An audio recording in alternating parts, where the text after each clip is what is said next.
noite, iniciamos mais uma edição de Dimensão Total na TV. Nosso programa tem a produção do querido jornalista Ronald Machado. Hoje no programa temos aqui o professor, advogado, escritor Djalma Pinto e o Dr. Mauro Cavalcante, médico, psiquiatra, antropólogo, professor universitário e escritor. Lembra o WhatsApp do programa.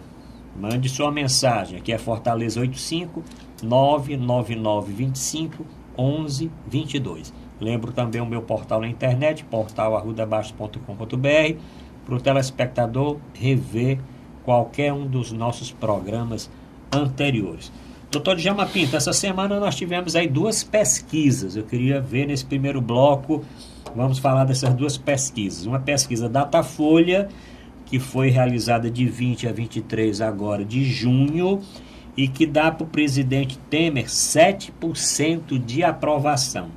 Nos últimos 25 anos, ele conseguiu uma vitória em cima do Sarney, porque em 1989, no auge daquela super inflação, o presidente Sarney teve 5%.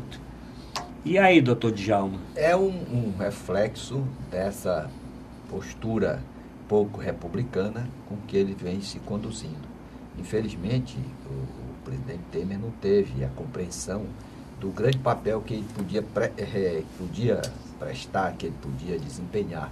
Ele recebeu um cidadão que é altamente suspeito, se envolveu nesse episódio deplorável, possivelmente vai ser denunciado perante o Supremo, vai sofrer um desgaste muito grande durante esse tempo de manifestação da Câmara, que a Câmara precisa autorizar essa denúncia por 2/3 dos seus membros, e vai colocar a nação nessa situação de marasmo. Infelizmente, era para o Tribunal Superior Eleitoral ter feito tomado aquela posição de acordo com o ministro Herman Benjamin, aceitando o relatório do Herman Benjamin, fazia uma eleição indireta, porque o presidente, o Brasil ia sofrer demais. Não existe ninguém insubstituível. Dentro do contexto da nossa realidade, que não é muito favorável, ainda assim surgiria um nome que possivelmente conduziria a nação com menos desgaste do que o presidente. Ele está pagando o preço da sua inconsequência. Doutor Mauro Cavalcante, outros dados dessa pesquisa mostram o seguinte: reprovação 69%, 76% preferem que ele renuncie e 81% querem o impeachment do presidente Temer. Em abril do ano passado, no auge, no início do impeachment da presidente Dilma, a presidente Dilma tinha 13% de aprovação e 63% de reprovação. O que é que o senhor acha aí dessa última pesquisa Datafolha?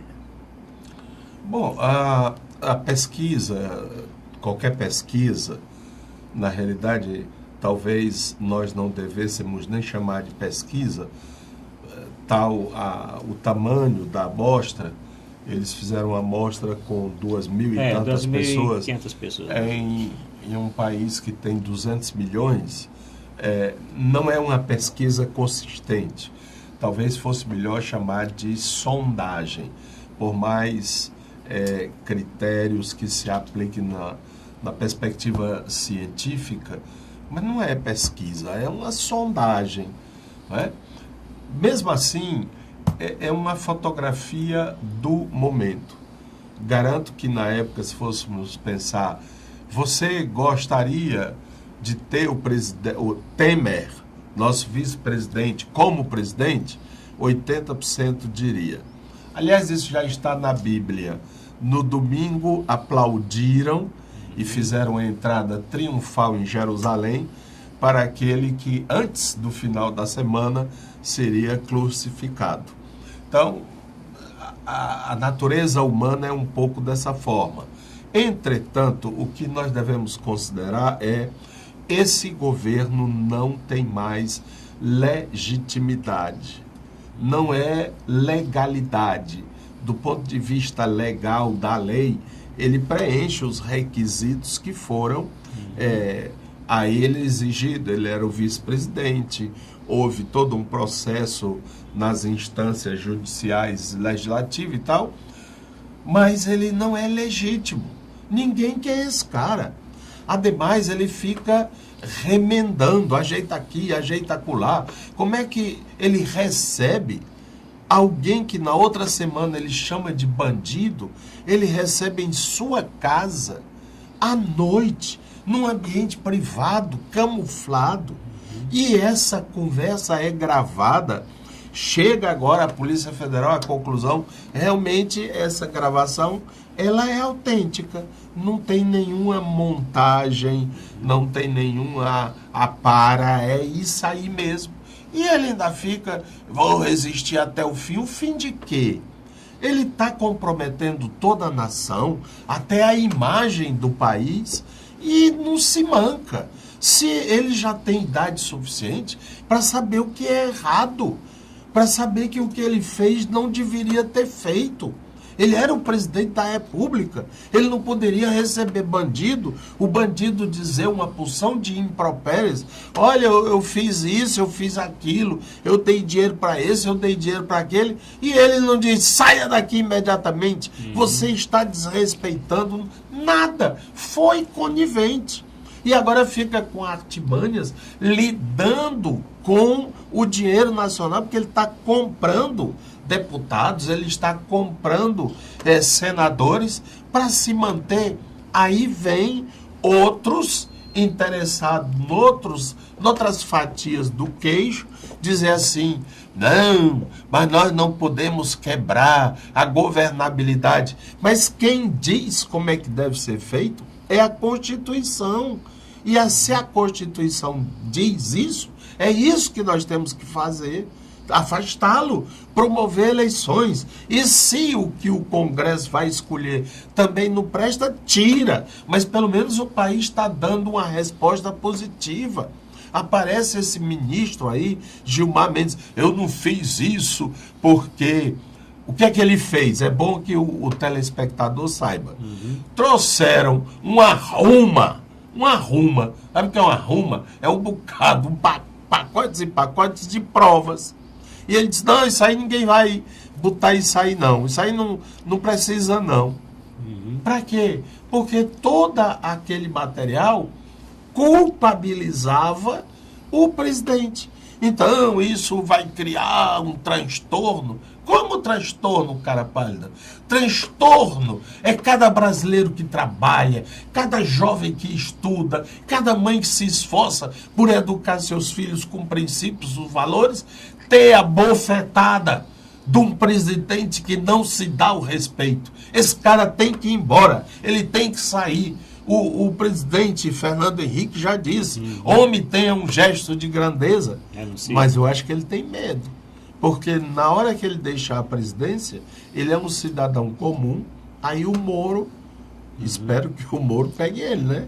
E jogue na cadeia. Então ele tem medo disso. Mas ele tem que assumir os atos que ele cometeu. Não é uma questão partidária, é uma questão fundadora do país. Nós não podemos aceitar isso daquele que é considerado o número 1 do país, o seu presidente da República.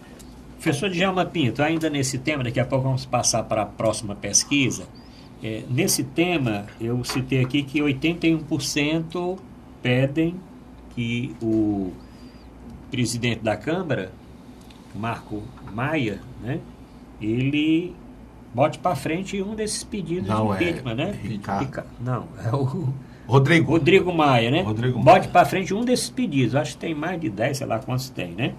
76% pede as renúncias, mas ele não tem cara que vai renunciar, porque o que o doutor Mourão é verdade. Ele declarou hoje, né? Que não renuncia. Não renuncia, ficará até o final, não sei o que, não sei o que. Porque para ele renunciar tem um detalhe, o problema não é nem só ele, né? Porque se ele renunciar e entrar alguém, provavelmente vai fazer uma limpeza ali no palácio e aí tem não sei quantos ministros que estão na mesma situação, sendo investigados. Mas para nós terminarmos essa pesquisa, o que é que o senhor diria de final aí? Ele já está, sob o ponto de vista de hipótese de incidência, sujeito a um impeachment. Assim como a presidente Dilma também correu lá naquele negócio de pedalada, de falsificar a contabilidade, atraiu a incidência da lei para o seu impeachment, ele também, com essa postura, de probidade, ele também atraiu a incidência da norma. Era para ele também, que eu acho que nós precisamos evoluir, para cada governante saber que ele desgastado, ficando no comando da nação, ele causa um dano irreparável, porque perde a confiança, a grande legitimidade do governante está na credibilidade que ele repassa para a sociedade, para os cidadãos. Então, perdeu a credibilidade, devia ter a grandeza, e eu acho que isso é uma cultura que nós precisamos estabelecer na nossa governança, de renunciar, reconhecer que já esgotou o tempo dele, que ele foi nocivo, está sendo nocivo, porque na medida em que ele se mantém no poder, usando artimanhas para cooptar deputados, ele está criando uma escola que vai ser utilizada depois com outro presidente que tiver a mesma situação. Então, eu acho que nós temos que fazer o seguinte: primeiro ponto, qual é o critério? Existem até já propostas de emenda constitucional para acabar com a figura do vice-presidente, porque esse episódio aí foi muito deplorável. Então, acabar o vice-presidente. Mas, se não acabou o vice-presidente, vamos ter eleição em 2018, é possível que ainda a chapa exija a composição do titular, presidente, candidato a presidente e a vice. Então, vamos começar a fazer uma asepsia para escolher bem o sucessor. E, no caso, o cidadão cometeu deslize no exercício do poder, tem que ter a grandeza para reconhecer que tem que sair, para evitar um prejuízo maior para a nação. Bom, tem uma outra pesquisa, doutor Mourão, que nós vamos colocar aqui, que é a pesquisa para presidente. São duas pesquisas que estão bem fresquinhas, que foram divulgadas agora no final de semana. Tem 3 simulações para presidente, doutor Mourão. Primeira simulação, em todas elas o Lula tem 30%, está em primeiro lugar. Em segundo lugar, o Bolsonaro com 16%. Em terceiro lugar, Marina Silva com 15%. O Alckmin com 8% e o Ciro com 5%. Isso sendo o candidato do PSDB, o Alckmin. Se o candidato do PSDB for o Dória, que o Alckmin tem 8%, o Dória passaria para 10%. Mas os outros continuariam mais ou menos a mesma coisa. Lula 30%, Bolsonaro 15%, Marina 15%. Diminuir aí o Bolsonaro e empataria em número. Se o Joaquim Barbosa entrar na jogada como candidato, Joaquim Barbosa tomaria a vaga do Dória, porque teria 11%. Então ficaria Lula, Bolsonaro, Marina, Joaquim Barbosa e Dória. E essa pesquisa para presidente está cedo ainda, não? Muito cedo. E aí também a gente tem que colocar a questão que eles chamam de recall. Isto é, a lembrança que me ocorre. Se eu digo assim, qual é a bebida que você quer? Você diz logo, uma Coca-Cola, né? É o recall, é que ele está mais pronto para uma rede de televisão, a Rede Globo. Está vivo na mente, então aparece. É o caso do Lula. Esses outros candidatos aí, eles precisarão ainda de muita substância, né? Como diz o homem do interior, está faltando substância para que eles possam crescer e aparecer. De minha parte, essa é uma posição minha pessoal, eu acho que os 30% atribuídos ao Lula é muito mais ao mito Lula, ao que ele representa, do que a este homem que é hoje o Lula, com mais de 70 anos, enfermo, cansado, espoliado pelo partido. Parece que o PT só tem como pessoa o Lula. Eu acho que não se deveria pensar nesse sacrifício. O Lula já deu a este país a contribuição. Querendo ou não, ele está na história deste país. As ideias dele, essa história de trazer o governo para o povo através dessas políticas bem concretas, o Bolsa Família, o Minha Casa Minha Vida, ProUni, Fiéis, enfim, tudo isso é o Lula mito. é aquele retirante nordestino que foi no pau de arara a São Paulo, que lutou, que ainda dentro do movimento militar, do golpe militar, ele levantou-se com os sindicatos para promover a história do Brasil, anistia geral, etc. e tal. Mas esse Lula, mito, não corresponde a essa pessoa, que já é uma pessoa que possui limites, né? E pessoa que foi extremamente agredida em toda essa processualística. Agora é que depois de não encontrarem grande coisa, inclusive, aqui um parêntese, esta pena que foi imputada agora ao Palocci... Vamos falar, né? Já da pena do Palocci. Foram quantos anos? 12. 12. É para ver se ele abre o bico para queimar o Lula. Porque a obsessão do Moro é prender o Lula, por causa justamente dessa pesquisa. Uhum. Mas não tem quem mate um mito. Se continuarem desta forma, estarão, a priori, antes até da eleição acontecer, estarão elegendo o Lula presidente. É inexorável, ninguém luta contra mito. E os caras ficam nessa história, prende, não prende. Desde o ano passado que esse homem é massacrado. Toda semana tá lá, veja. Essa semana arrasou, acabou, eu acho que tem mais nem verbo, né? Morreu, desapareceu, escafedeu, e o cara continua vivo. Como é isso? Agora, você vai prender um cara que é tido como presidente eleito, porque a conclusão da pesquisa Datafolha é que, seja qual for o adversário, ele leva todos. Então, vai prender esse cara a troco de quê? Cuidado. Doutor Djalma Pinto, no segundo bloco nós vamos falar a respeito das penas que hoje foram divulgadas. Inclusive saiu uma agora, que isso é do Marcelo Odebrecht. Nós vamos discutir a condenação do Palocci a 12 anos, a do Marcelo Odebrecht a 10 anos e a do João Santana e da Mônica Moura a 4 anos e 6 meses. Penas de agora. Mas vamos voltar à pesquisa. Pesquisa e os comentários aqui do doutor Mourão. O doutor Mourão disse bem, o Lula realmente ele é o cara que tem hoje a maior aceitação pelo recall.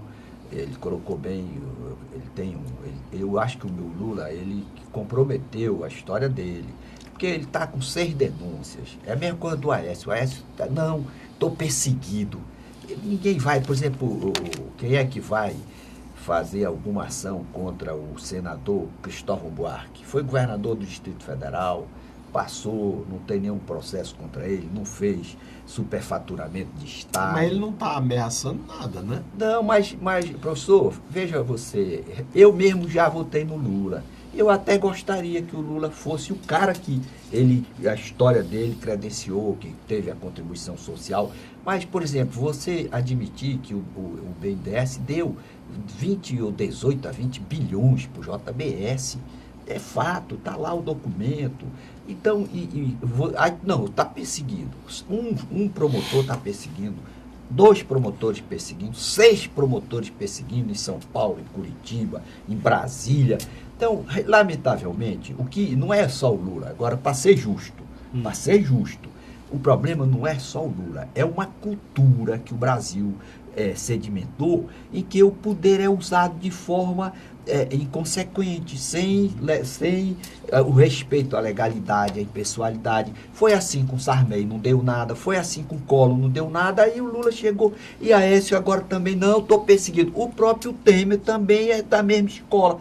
É uma geração, Renan Calheiros, Jader Barbalho, Collor de Mello, Lula, José Disseu, todo mundo é uma geração que apostou numa escola que vinha ao longo da República. Agora apareceu um magistrado que está aplicando a lei para os detentores do poder econômico e os detentores do poder político que não tem cargo. Porque se ele tivesse ainda na presidência ou fosse senador ou deputado, ele estava abrigado do Supremo Tribunal Federal, que lá existe mais de 220 deputados e senadores e não ia acontecer nada. E lá, o acidente de percurso são esses juízes do primeiro grau que estão atuando de forma impessoal, criando uma nova cultura para o Brasil. Porque qual é o argumento? O mesmo argumento do Lula é o do Temer. Eu estou perseguido, o Janot está me perseguindo. Ou seja, não quer admitir que errou. Eu acho que nós precisamos realmente ter essa consciência. Vai exercer o poder? Cuidado. Por que nunca processaram o doutor Fonseca? Nem a Maria Luísa. Não tem nenhuma ação contra a Maria Luísa. Foi prefeita há 4 anos, criticaram a forma de gerenciamento dela, mas não existe nenhum promotor que foi perseguir a Maria Luísa. Então, eu acho que o governante brasileiro ele tem que ter essa consciência. Faça tudo de acordo com a lei e de acordo com a impessoalidade, sob pena de aparecer um promotor e aparecer um juiz que coloque você sob as sanções que a norma prevê. Bom, estamos terminando o primeiro bloco. No segundo, vamos falar a respeito dessas condenações e uma notícia de última hora encaminhada para o nosso telespectador. Relatório da Polícia Federal conclui que Temer atuou para obstruir investigações. Já é a outra possível denúncia do Janot, a obstrução de justiça. Pois tem um relatório da Polícia Federal que foi divulgado exatamente agora, relatório final, que afirma que o presidente Temer atuou para embaraçar investigações. Mas no segundo bloco vamos comentar este assunto. Voltamos já.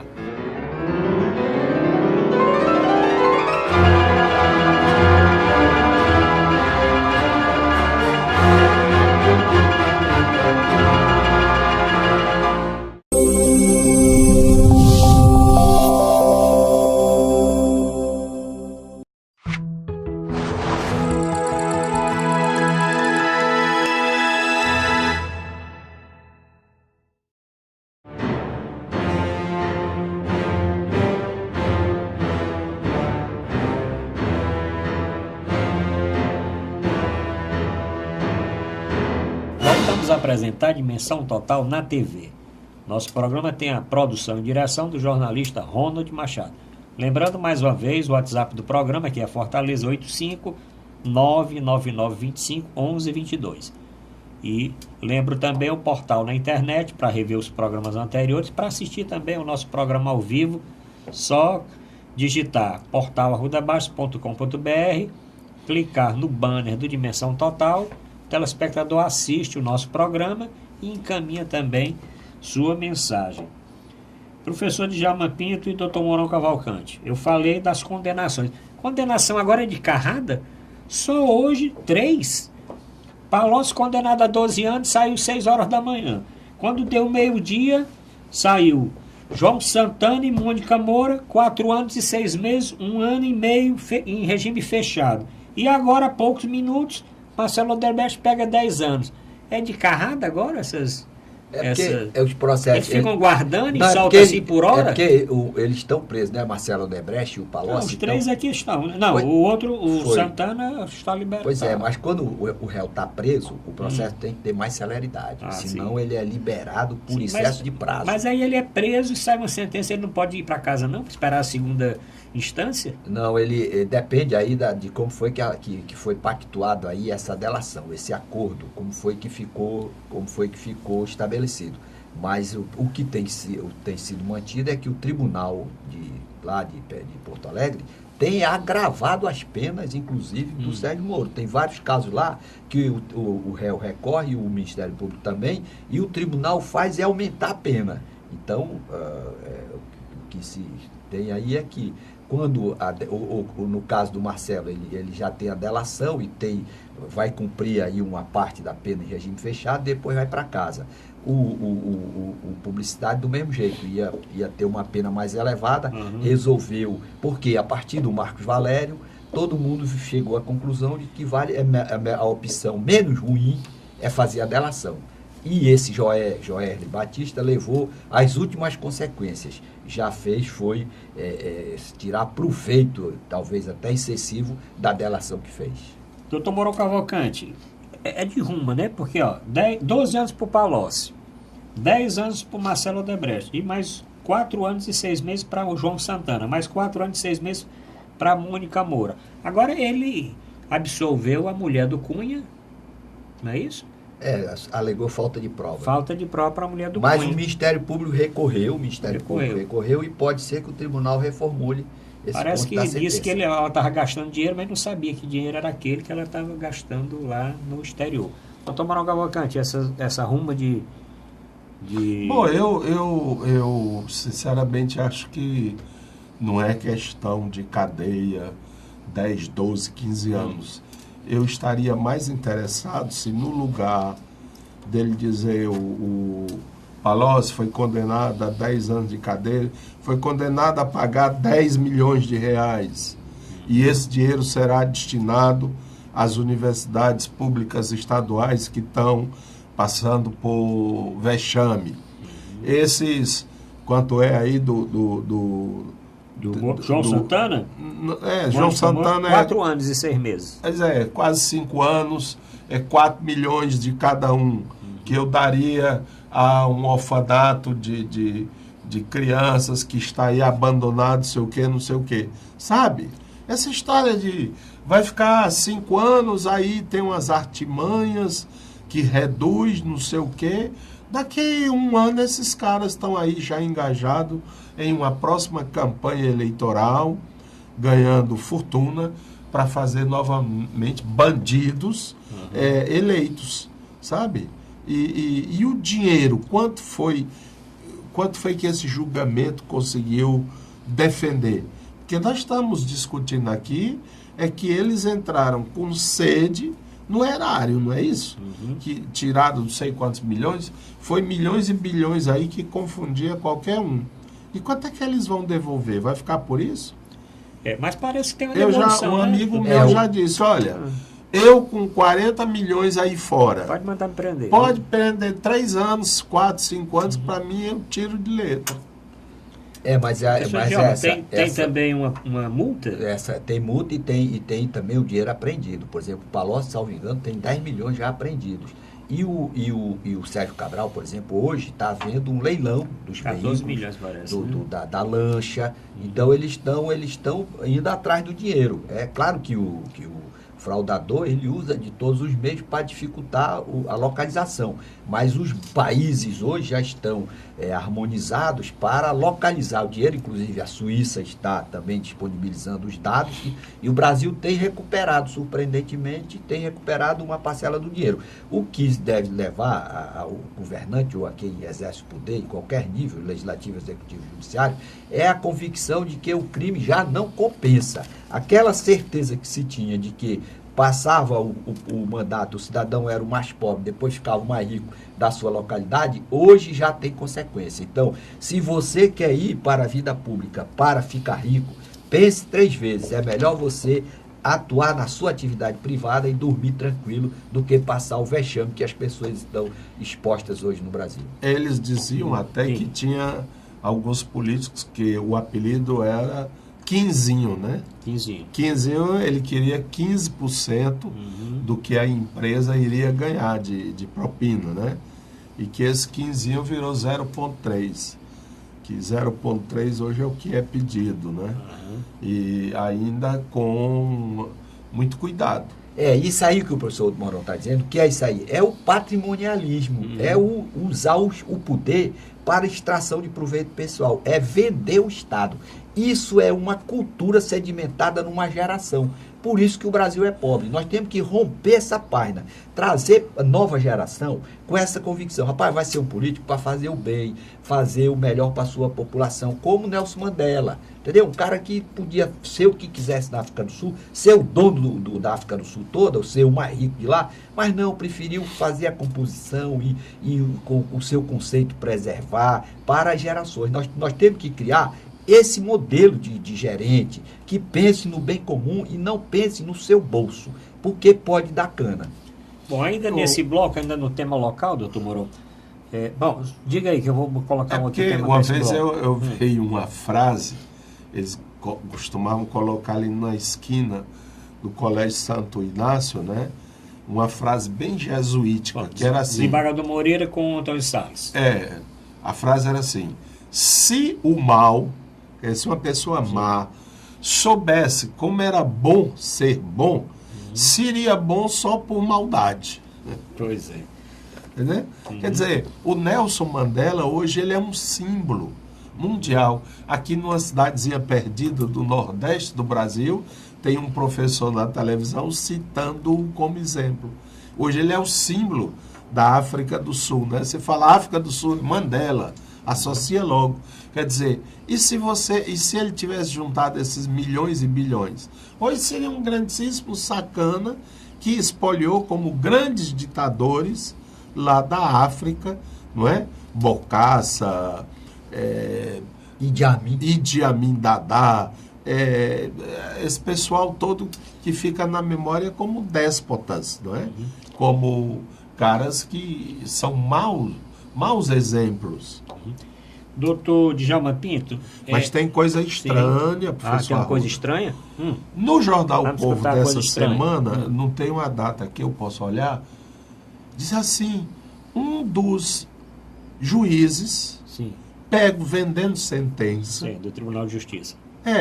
Desembargador. Aposentou-se. Não, juiz. Aposentou-se. E vai ganhar o salário de juiz. Esse é o seu grande castigo. Ele vai ganhar 29.800 por mês.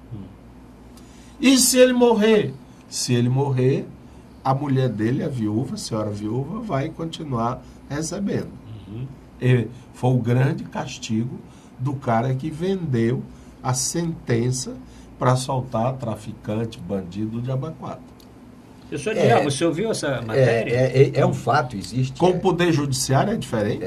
Existe essa verdadeira anomalia na legislação em vigor no Brasil. Existem projetos na Câmara e isso precisa ser retificado, porque realmente se a sociedade dá todas as garantias para você exercer a sua função, irredutibilidade dos vencimentos, inamovibilidade, todas as garantias, e você usa o poder para agredir a sociedade, para fazer o contrário daquilo que ela espera, não é justo que a sociedade ainda tenha que continuar pagando como se você estivesse exercendo o seu trabalho regularmente. Então, isso é uma distorção que precisa ser retificada, inclusive para desestimular aqueles que estão prestando a sua atuação jurisdicional sem satisfação para a expectativa da sociedade. Professor Djalma, falando ainda em Justiça, o ministro Gilmar Mendes diz que não se sente impedido em ser o relator do caso do senador Aécio Neves. Mas ele não foi, inclusive, aí tem uma fita que ele estava conversando com o Aécio pedindo o apoio dele para resolver umas questões aí com relação a alguma investigação. Ele não estaria moralmente impedido, não? Na minha avaliação, estaria. Eu acho que para o histórico dele, como um grande magistrado, era melhor ele se julgar impedido. E esse tema, impedimento, suspeição, esses temas deviam realmente frequentar com mais assiduidez ou com mais intensidade esse dia a dia dos jogadores brasileiros. Porque, por exemplo, nos Estados Unidos, o ministro foi nomeado pelo presidente e o ministro disse: eu só lamento que se tiver que julgá-lo, eu vou ter que aplicar a lei com a impessoalidade, com rigor que aplicaria para qualquer outra pessoa. É o meu único constrangimento. Então, nós precisamos ter essa ideia. A lei tem que valer para todos. E para evitar o constrangimento de ter que penalizar ou aplicar sanção para uma pessoa do seu círculo de amizade, exatamente a lei disponibiliza esse impedimento e a suspeição. Nos últimos tempos, doutor Mourão, eu só vi um ministro se julgar impedido, que acho que foi o Fachin, logo que ele entrou numa questão, não lembro bem qual era a questão em julgamento, mas que ele se julgou impedido, alegando que um amigo era advogado de uma das partes, ou alguma coisa assim. Doutor Mourão Cavalcante, Gilmar Mendes, esse nome aí famoso. Parece ser uma pessoa muito hábil e muito inteligente, né? E ele tem feito da sua toga muito mais um exercício partidário do que propriamente judicial. E é curioso, eles debatem lá no tribunal, não é? Houve um debate agora, essa semana, não foi? Sim. Entre ele e o Barroso, né? Roberto Luiz Roberto. Aí, é só curiosidade de quem observa. À noite, no fim de semana agora, estava dando uma entrevista àquele jornalista Roberto Dávila, exatamente, no Globo News, e o Gilmar Mendes estava dando uma entrevista no SBT, aquele Kennedy Alencar. É como se eles brigam lá no tribunal e vêm se justificar aqui para o grande público. Será que é esse mesmo o perfil de um membro do judiciário? Ficaram muito midiáticos, né? É como se o apoio e o aplauso aqui de fora fosse fundamental para justificar o seu desempenho. Acho que ele não tem que ser nem simpático, nem ser grosso, ele tem que basear suas decisões na lei. E ele não pode extrapolar que eu acho que houve quando ele disse assim, não, nós não vamos fazer disso aqui um julgamento político. Ora, todo julgamento é político. Se você está julgando uma chapa à presidência da República, qualquer que seja o resultado, será um resultado político. Então, na impossibilidade de não ser político, eu tenho que julgar conforme a lei. Aí fica ele inventando firulas, metafísica. Agora, o que como cidadão eu gostaria mesmo de registrar meu protesto, e que veja bem, eles estão julgando lá um negócio que é seríssimo para o país, não é? A questão da delação premiada. Delação premiada, do relator Seu Fachin. Se isso seria ou não julgado, etc. e tal. Isso foi na quarta-feira. Quarta-feira passada. Bom, está suspenso, agora só na próxima semana. E o país fica chupando pirulito? Doutor Djalma Pinto, vamos já agora só aqui eu acho que o problema mais sério é o seguinte, a ordem jurídica vigente, ela prevê o impeachment do presidente e também do ministro do Supremo Tribunal Federal. Tem pedido, né, no Senado. Né? Exatamente. O problema é o seguinte, quem vai examinar o pedido é quem está denunciado. E quem vota para o ministro ser nomeado, dando o aval para a indicação do presidente, é o senador indiciado e denunciado. Então, acho que o Brasil precisa debater esse tema. Rapaz, o cara está denunciado, ele tem legitimidade para votar, inclusive no próprio pedido de impeachment. Por isso que eu acho que devia prevalecer era a exigência da vida pregressa. Está denunciado com denúncia recebida, não pode ser candidato. O parlamento não pode se transformar em abrigo de delinquentes, inclusive porque fica difícil, até o cidadão chega lá, o pedido de impeachment contra o ministro do Supremo é imediatamente arquivado. E aí, por quê? Porque o presidente, o Renan Calheiros, tinha 8 denúncias lá, recebidas lá no Supremo. Não ia colocar nenhum processo de impeachment para você ter a sua tramitação normal. O que eu estava insistindo é na ideia da dinâmica, tá entendendo? Como é que você suspende uma reunião na quarta-feira e só vai se reunir agora na outra semana? Ali a gente poderia dar uma pausa, não é? E continuar até mais tarde, e amanhã não teria reunião, porque é um negócio urgente. Ou é assim, um médico viaja para o interior, né? Que tem casos aqui de médico de Fortaleza que viaja para o interior. Aí ele começa uma cirurgia lá num paciente e diz, rapaz, tá chegando na hora de eu ir embora. Vamos fazer o seguinte, deixa ele aí, eu vou e na próxima semana eu termino. Mas, doutor, o homem tá com a barriga aberta, tá aqui, os órgãos dele estão... Não, bota ali na geladeira, bota ali num lugar qualquer, que eu vou, mas eu volto. Será que a caricatura está longe dessa realidade? Quer dizer, o país perplexo, o país querendo parar, é esse o sentimento que eu tenho, não é? É como se estamos fazendo o último esforço para manter. Eu tenho um amigo construtor que ele diz, rapaz, a gente está fazendo porque a natureza da gente é fazer. Mas a gente não sabe se vai vender, não sabe, daqui a 6 meses, ninguém sabe de nada. Ninguém sabe de nada. Aí esses homens param, vão despalitar os dentes, mas tem tempo para ir para a televisão, para gravar programas, etc. e tal. Ali tinha que ser o seguinte, começou, termina. Mas então temos que dormir, então trabalha até meia-noite. Eu acho que se aquela sessão, naquele ritmo ali, tivesse continuado, ela terminaria na meia-noite e tal.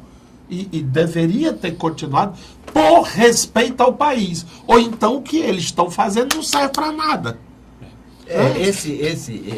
Nós vivemos no pluralismo, na plenitude da democracia. Então, por exemplo, essa ponderação do Dr. Mourão já é um argumento que vai começar a ser debatido nas universidades para que essa celeridade que a lei exige na conclusão do processo seja levada em consideração também as consequências pela não conclusão imediata dos julgamentos.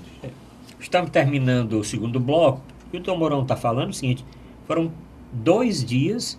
Começou essa discussão, no primeiro dia só o voto do relator, ninguém votou. No segundo dia, alguns voltaram, inclusive já fecharam o julgamento, porque já tem maioria. 7-0. Podia ter terminado logo, mas ficou o Gilmar Mendes e outros ministros para começar a votar na outra semana. Inclusive, fazer isso logo tudo uma vez. Eu tenho um amigo que tem a língua ferina, sabe? Ele diz, rapaz, se ele julga logo tudo, não ganha nada.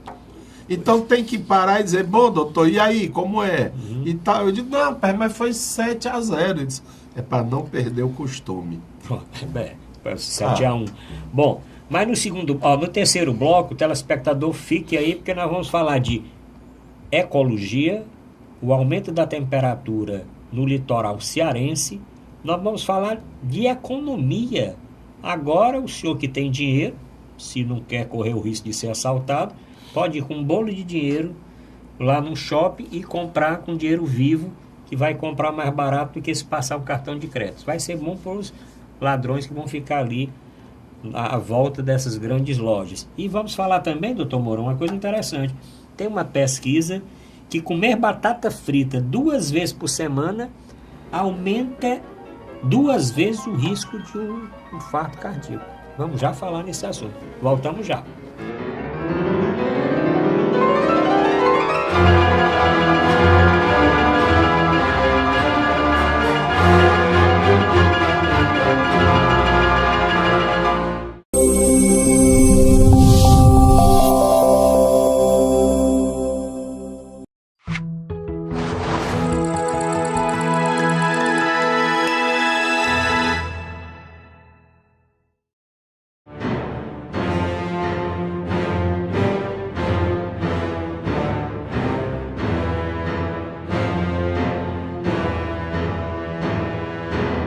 Vamos apresentar a Dimensão Total na TV.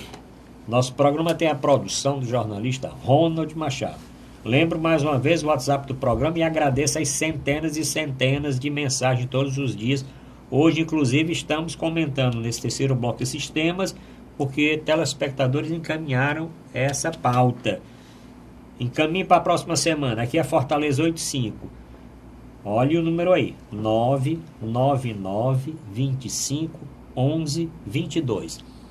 Assista também o nosso programa no portal na internet. O meu portal, portalrudabaixos.com.br.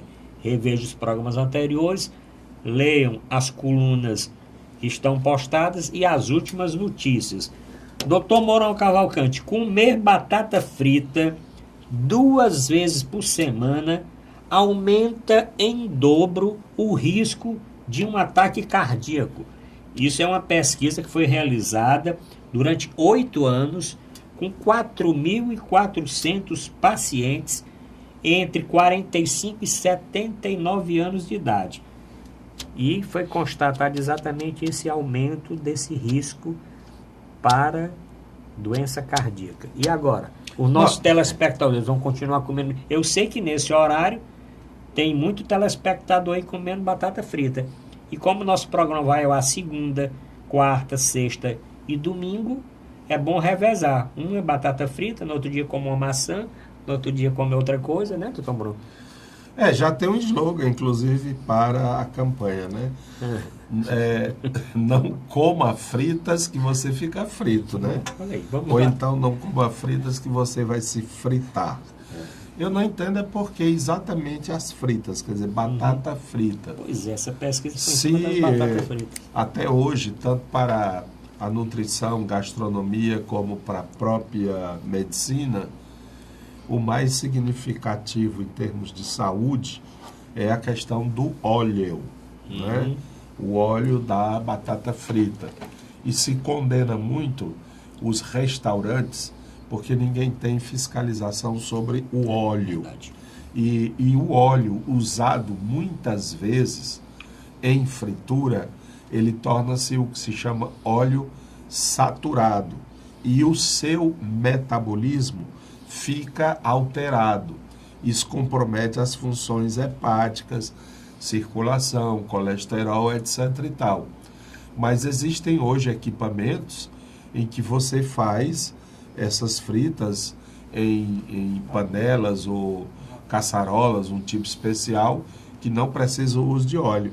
Um grande inimigo que a gente já teve no tempo passado era a pipoca, né? Sim. Hoje a pipoca ela já pode ser assada sem necessitar o óleo.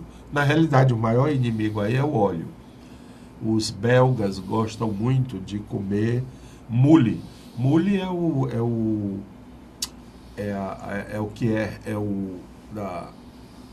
que abre, como é que a gente chama em português? Que tem na praia ostra? Não, pequeno. Escuro, parece assim uma unha sobre outra unha. Eles tiram aquilo que tem dentro e vem num pratinho e vem o outro com uma espécie de funil com fritas. Aí eles chamam de moule e de frite. E tem até nas canções do Jacques Brel, né? Então, mas que ele frita bem frita é gostosa, né? Sem dúvida. Doutor Djalma Pinto, eu sei que o senhor é atleta, né? O senhor mantém um peso aí desde jovem, não aumentou 1 grama. O senhor vai ter mais cuidado com batata frita? Não, eu já não como batata frita. E eu acho que o poder público devia esclarecer o cidadão. Essa pesquisa devia ser matéria de utilidade pública para informar. Porque muitas vezes a pessoa desavisadamente prejudica sua saúde e depois que está acometida da enfermidade, aí que vai saber, por exemplo, quantas pessoas não morreram precocemente porque não sabiam que o cigarro fazia tanto mal, como hoje o Brasil conseguiu divulgar e demonstrar. Então, essa batata aparentemente inofensiva e que principalmente o pessoal jovem gosta muito, poderia ter essa informação para consumi-la com mais moderação.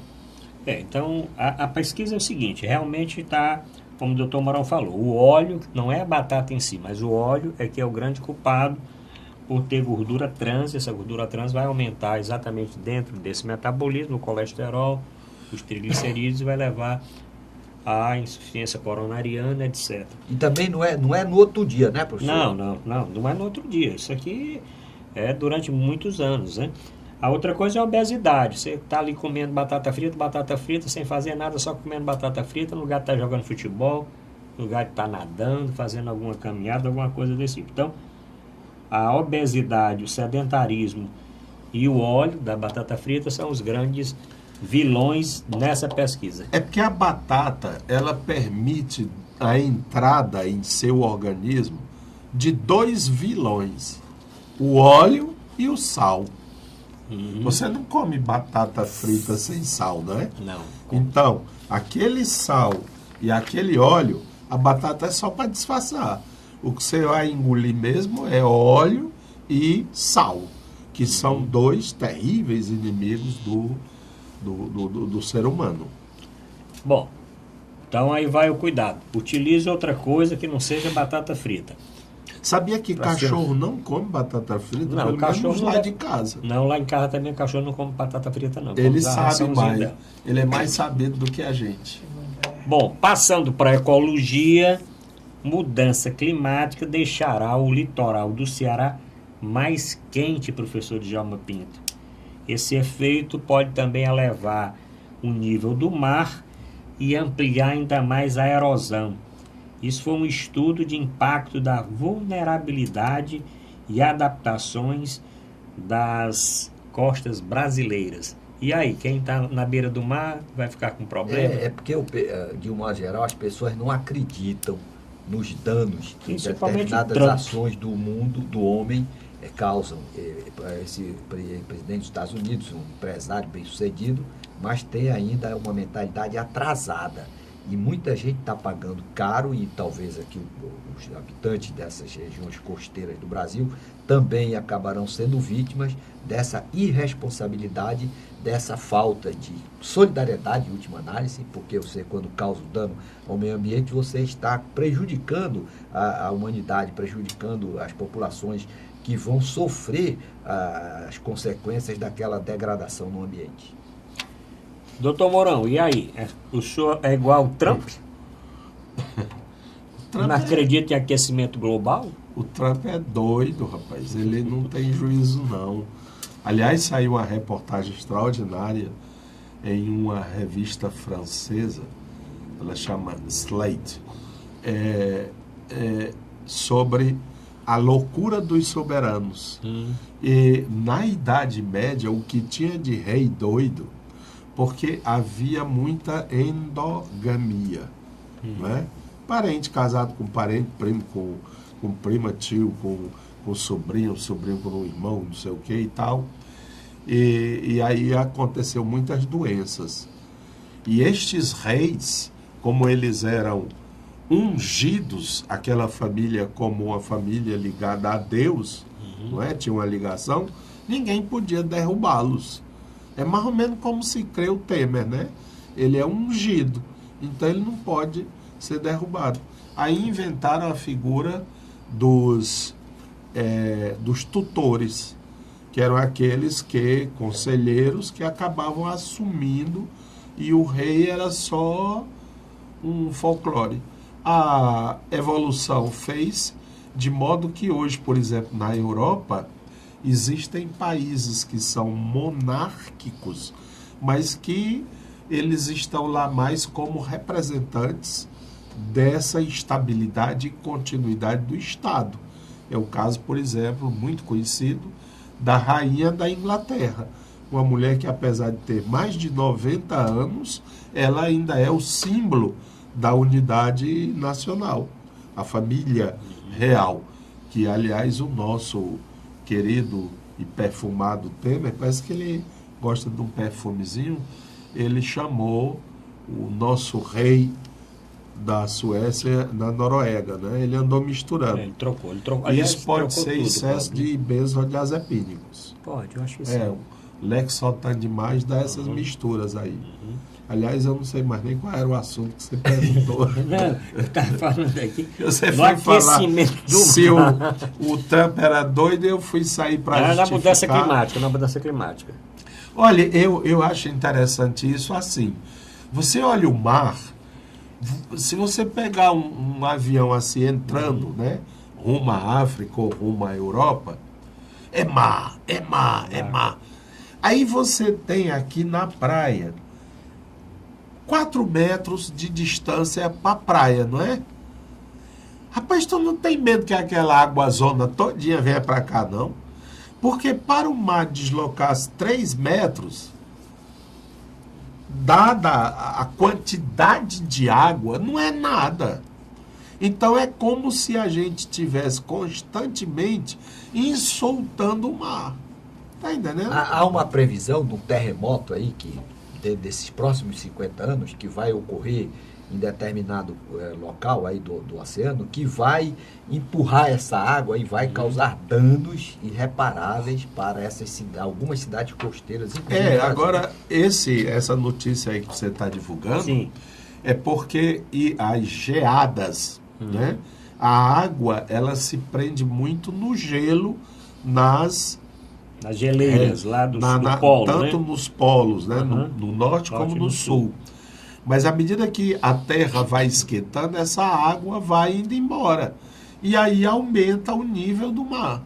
E basta ele aumentar um pouco para isso significar essa tal extensão que eu falei. Então, mais cedo ou mais tarde, isso vai acontecer aqui, com certeza. Bom, agora pauta econômica. Hoje nós estamos aqui bem ecléticos, né? Já falamos de meio ambiente, falamos aqui de política e agora vamos entrar aqui na parte econômica. Tem uma lei que o presidente agora sancionou, que, professor Djalma, que chegando com um bolo de dinheiro, a loja pode baixar o preço. Se chegar com cartão de crédito, se for no débito, ela diz que o preço é outro.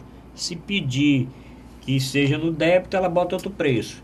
Se pedir que bote em 2 meses, ela bota um preço. Se pedir que for em 6 meses, ela bota outro preço. E aí... Já é assim, não?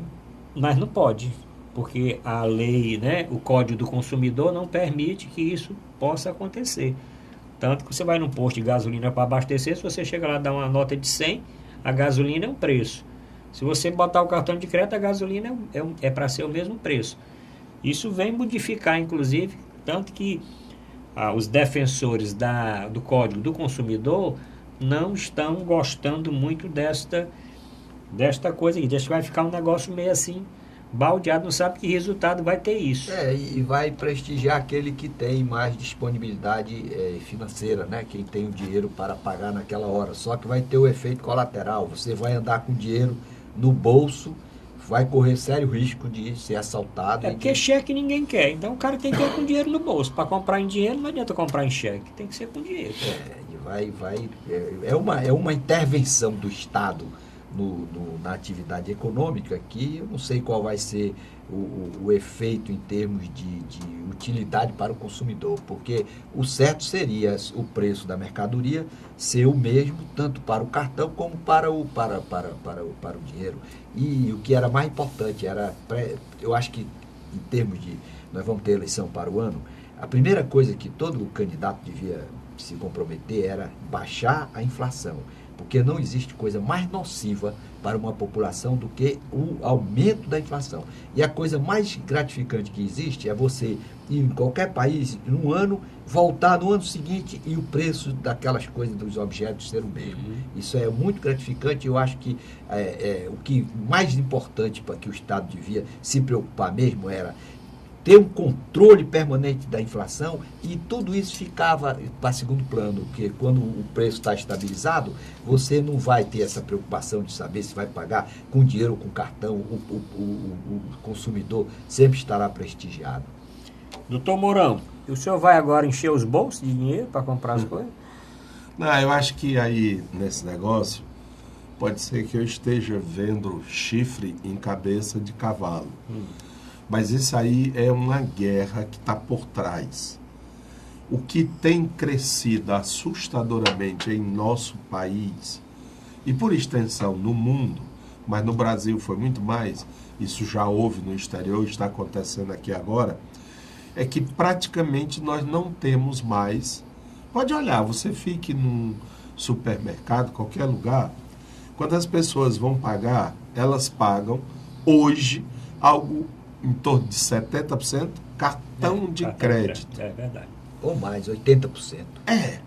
Não nos fala mais em cheque e em dinheiro. Até uma coisa trivial, eu vim comprar 4 carioquinhas, R$5, o cara puxa o cartão, não é isso? É verdade. Pois bem, o cara que bolou o cartão de crédito, ele se meteu num negócio que é você e ele. Isto é, você vai comprar o pão dele, aí eu digo aqui, eu, cartão, se você quiser, eu me acerto com ele. Aí ele vem e me aceita. Por quê? Porque é garantido, se ele me mandar a comunicação de que deu a mercadoria, que vai receber. Só, sabe quanto que é a dentada? 5%.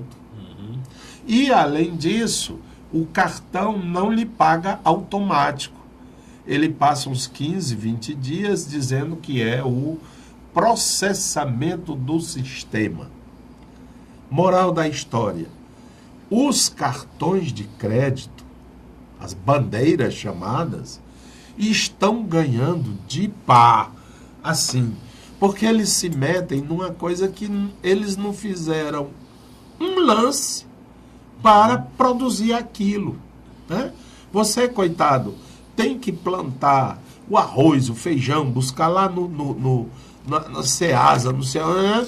Quando chega o cara com o cartão, aí, de cada lance desse, o cartão de crédito ganha 5%. Aí o banco, rapaz, esses caras estão ganhando mais dinheiro do que a gente. Os bancos têm tentado criar também cartões, mas não conseguem. Aí eles se associam.